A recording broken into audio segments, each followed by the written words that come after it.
আমাদেরকে আল্লাহ রাব্বুল আলামিন তার রহমত থেকে নিরাশ হতে বারণ করছেন। যে যত পাপ করেছে জীবনে, যদি একটা বার কেউ যদি আল্লাহ পাককে মন থেকে ডাকে, চোখ দিয়ে ঝরঝর করে পানি পড়ে, আল্লাহ পাককে বলে, সেজদায় গিয়ে পড়ে আল্লাহকে বলে রব্বিক ফিরলি, আল্লাহ আমাকে মাফ করে দাও, তার মনের মধ্যে যদি সততা থাকে, মন থেকে যদি সেই কথাটা বলে থাকে, আল্লাহ পাক শুধু তাকে ক্ষমাই করবেন না, তার সমস্ত গুনাহগুলোকে আল্লাহ নেকি দিয়ে পরিবর্তন করে দিয়েছে। একটা হাদিস পড়ছিলাম, নবী করিম সাল্লাল্লাহু আলাইহি ওয়াসাল্লাম তিনি বলছেন যে লাম্মা কাদাল্লাহুল খালক, যখন আল্লাহ রাব্বুল আলামিন এই মহাবিশ্ব সৃষ্টি করেন, তখন আল্লাহ রাব্বুল আলামিন কাতাবা কিতাবান, একটা কিতাব লিখেছেন, একটা কিতাব আছে আল্লাহর কাছে। কাতাবা কিতাবান ফাহুয়া ইনদাহু ফাওকাল আরশ, যেই কিতাবটা আল্লাহর নিজের কাছে আছে আরশের উপরে, সেখানে আল্লাহ পাক লিখে রেখেছেন। কি লিখেছেন? ইন্না রাহমাতি সাবাকাত গদাবি, প্রতিটা ক্ষেত্রেই আমার রহমত, আমার দয়া, আমার করুণা আমার গজবকে পরাজিত করেছে।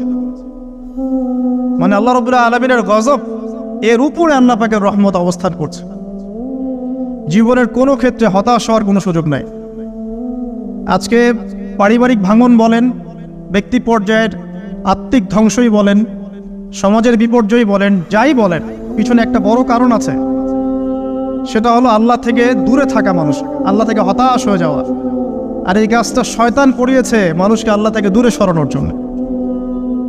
কিন্তু আল্লাহ রাব্বুল আলামিনের কাছে কেউ যদি যেতে চায়, মন থেকে যদি আল্লাহকে একটা বারও ডাকে, আল্লাহ পাক এক ডাকের মাধ্যমেও তার গুনাহ মাফ করতে পারে। দুজন ব্যক্তির ঘটনা পড়লাম। একজন ব্যক্তি প্রচন্ড রকম আবেদ, প্রচুর ইবাদত করে। আপনারা জানেন ইবলিসও কিন্তু আবেদ ছিল, ইবলিস কিন্তু প্রচুর ইবাদত করেছে। এখন ওই ব্যক্তির একজন বন্ধু ছিল, এটা বানু ইসরাইলের ঘটনা। তো সেই বন্ধু পাপী ছিল, বিভিন্ন কবিরা গুনাহ করত। আর এই আবেদ ব্যক্তি বারবার তাকে নসিহত করত, গুনাহ ছেড়ে দাও, তুমি পাপ করছো, গুনাহ ছেড়ে দাও। তখন সেই ব্যক্তি যে পাপ করছে সে বলতো যে আল্লাহ কি তোমাকে আমার রক্ষক বানিয়েছেন? আল্লাহ কি তোমাকে আমার উপর দারোগা বানিয়েছেন? আমাকে আল্লাহর হাতে ছেড়ে দাও, আমাকে নসিহত করতে শোনা। একদিন এই আবেদ ব্যক্তি তার বন্ধুকে একটা জঘন্য পাপ করতে দেখলো, এমন একটা পাপ যেটা দেখে তার মনে ধারণা আসলো এটা চরম জঘন্য একটা কাজ। তখন সে মুখ ফসকে বলে ফেলল যে আল্লাহ তোকে আর মাফ করবে না, আল্লাহ তোকে জান্নাত দিবে না। আল্লাহ রাব্বুল আলামিন মালাকুল মউতকে এই দুজনের কাছে পাঠালেন, দুজনের রূহকে কবজ করা হলো। এবার আল্লাহ পাক তার সামনে তাদেরকে উপস্থাপন করে বললেন যে তোমাকে আমার রহমত সম্পর্কে কে গ্যারান্টি দিয়েছে যে আমি কাউকে রহমত করব কি করব না?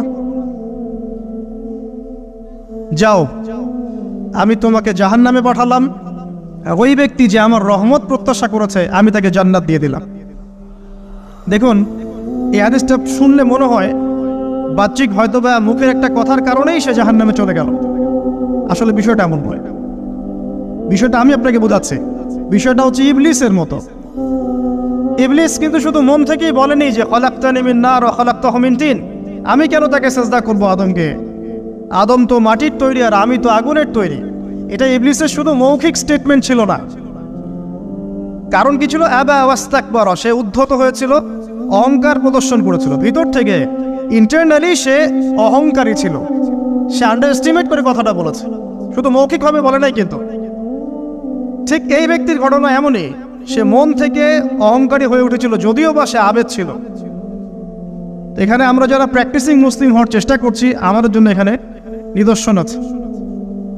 অচক্ষ নামাজ পড়েই ভেবে বসবেন না যে অনেক কিছু করে ফেলছে, এক চিল্লা দিয়ে মনে করে ফেলবেন না যে দিনের জন্য অনেক কিছু করে ফেলছে। একটা হজ করেছেন, ওমরা করেছেন, সিয়াম রেখেছেন, দিনের জন্য দান সদকা করেছেন, একটা মাদ্রাসা মসজিদ করেছেন, ভেবে বসবেন না আপনি সব অনেক কিছু করে ফেলেছেন এবং অন্যরা সব ককরোচ তেলাপোকা, ওরা জাহান্নামে যাবে, এমনটা মনে করবেন।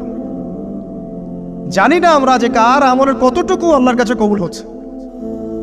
তো এখানে এই ব্যক্তির সমস্যা ছিল এই, সে নিজের আমলটাকে অনেক ভারী মনে করছিল এবং সে স্টেটমেন্ট দিয়ে ফেললো যে তোকে আল্লাহ পাক মাফ করবে না।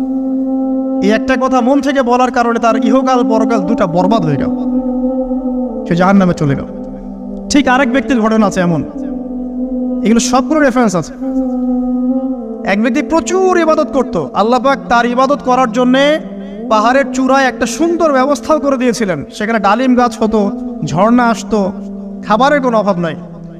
হাদিসে এসেছে 500 বছর সে ইবাদত করেছে। কত বছর? কিয়ামতের মাঠে এই ব্যক্তির অবস্থা এমন হবে, তাকে জান্নাতে প্রবেশ করানোর জন্য নিয়ে যেতে বলা হবে যাও আমার রহমতে জান্নাতে চলে যাও। আল্লাহ পাক তাকে এই কথাটা বলবেন, কিন্তু এই ব্যক্তি বলবে আমার আমলের কারণে আল্লাহ পাক বলবেন আমার রহমতে জান্নাতে চলে যাও। ব্যক্তি বলবে আমার আমলের কারণে। আল্লাহ রাব্বুল আলামিন তখন তাকে দেওয়া সমস্ত নেয়ামতগুলোকে এক পাল্লায় করবেন, আর তার সমস্ত আমলকে আরেক পাল্লায় করবেন। তারপর দেখা যাবে আল্লাহর সমস্ত নেয়ামত তার একটা চোখের সমান হয় নাই। কথা কি বুঝতে পারছেন? একটা চোখের যে নেয়ামত আল্লাহ পাকের, সমস্ত আমল ও 500 বছরের ইবাদত এতটুকু হয়নি। তারপর তাকে বলা হবে ওকে জাহান্নামে নিয়ে যাও। এবার জাহান্নামে যাওয়ার সময় সে বলবে আল্লাহ তোমার রহমতে আমাকে মাফ করে দাও। তখন আল্লাহ পাক তাকে আবার ডেকে নিয়ে আসবে, বলবেন যে তোমাকে যে আমি ইবাদত করার জায়গা করে দিয়েছিলাম, এটাকে তুমি নিজে করেছো না আমি করেছি? সে বলবে আপনি করেছেন। তোমাকে যে আমি সৃষ্টি করেছিলাম তখন কি তুমি কোনো আমল করেছিলে? বলবে না।